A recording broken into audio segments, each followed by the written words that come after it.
press the bell icon on the YouTube app and never miss another update.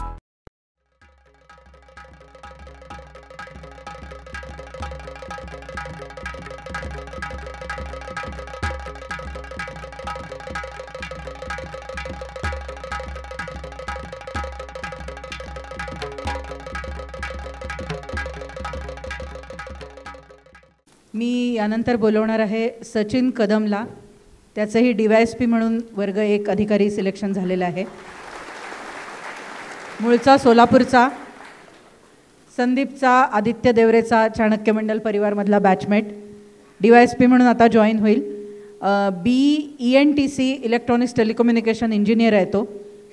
Chanakya मंडल परिवारमध्ये त्यांनी UPSCचा comprehensive course केला.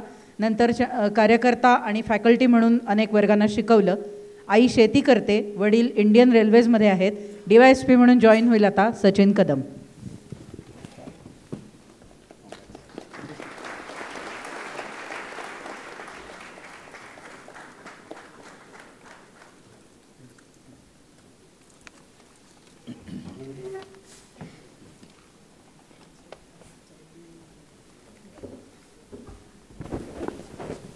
आदरणीय व्यासपीठ आणि मित्रांनो, खरं तर इथून बोलायचं ही माझी गेल्या 4-5 वर्षापासूनची इच्छा होती.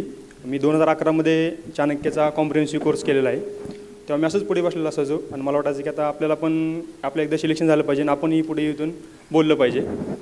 खरं तर चाणक्य मंडल परिवारामध्ये मी अपघातानं झालो. मला कुठलाही क्लास करायचा नव्हता. आपल्याला सांगितलं की माझे आईवडील निरक्षर आहेत, दोघांनाही लिहिता वाचता काही येत नाही. त्यांनी मग मला चांगला जॉब लागला होता, पण मी जॉब सोडून स्पर्धा परीक्षेचा अभ्यास करायचं ठरवलं. तेव्हा त्यांनी सांगितलं की चालते, ठीक आहे, तू कर म्हणे. आणि त्यांनी 10,000 रुपये दिले की घे, हे खूप पैसे आहेत आणि तू पुण्याला जाऊन अभ्यास कर. तर आलो मी एका क्लासमध्ये, एका स्टडी रूममध्ये बसलो होतो. असं चोरून बसलो होतो अभ्यास करायला. तर मला तिथं पकडण्यात आलं. तर नंतर मग आता काय करावं, कुठं तर क्लास लावला पाहिजे. तर मी थोडं चाणक्यबद्दल ऐकलं होतं. तर तेव्हा आलो आणि मी तिथं दाखल झालो. तेव्हा आपल्याला कळलं की आपण खूप चांगल्या ठिकाणी आलेलो आहोत आणि आपली निवड अचानकच एकदम चांगल्या पद्धतीने झालेली आहे. तर माझे बॅचमेट पण खूप चांगले होते, बरेच IAS IPS झाले. त्यावेळेस प्रचंड अभ्यास केला.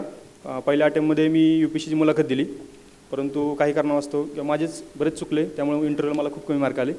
त्याच्यानंतर पुन्हा मी SIACला ॲडमिशन घेतल्यानंतर आणि पुन्हा मेन्स दिली चांगली, पण मेन्सला एक 10-12 मार्कांमध्ये सिलेक्शन राहिलं.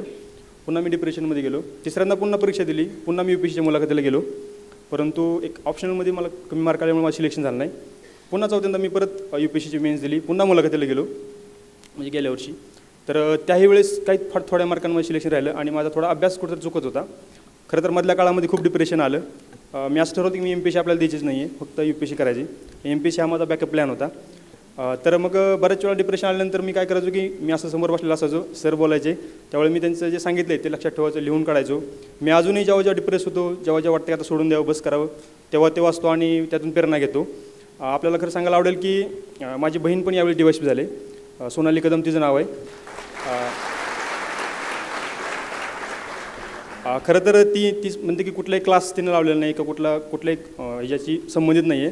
तर ते मला वाटतं की थोडं ते खरं नाही आहे, कारण सरांनी जे मला सांगितलं आहे, सरांनी जे दिलं होतं ते नोट्स मी तिला दिल्या होत्या. त्याचबरोबर सरांनी मी काय इथं शिकलो जे इथं शिकलो ते तिला मी सांगत होतो. मला वाटतं की ती सुद्धा चाणक्य मंडल परिवाराची सदस्य आहे. मला फार अभिमान वाटतं की मी चाणक्य मंडल परिवाराचा एक सदस्य आहे आणि मला आयुष्यभर असं राहायला आवडेल. खरं तर मला पाठीमाग बसायला किंवा सरांबरोबर बसायला अजिबात आवडणार नाही. माझी जागा ही सरांच्या पायापाशी आहे. पुढे जाऊन मी सर जे काय बोलतील ते मला ऐकायचं आहे, ते लिहून काढायचं आहे. आयुष्यभर एक प्रेरणा म्हणून मला ते मार्गदर्शन माझ्यासमोर ठेवायचं आहे. Thank you sir, thank you all.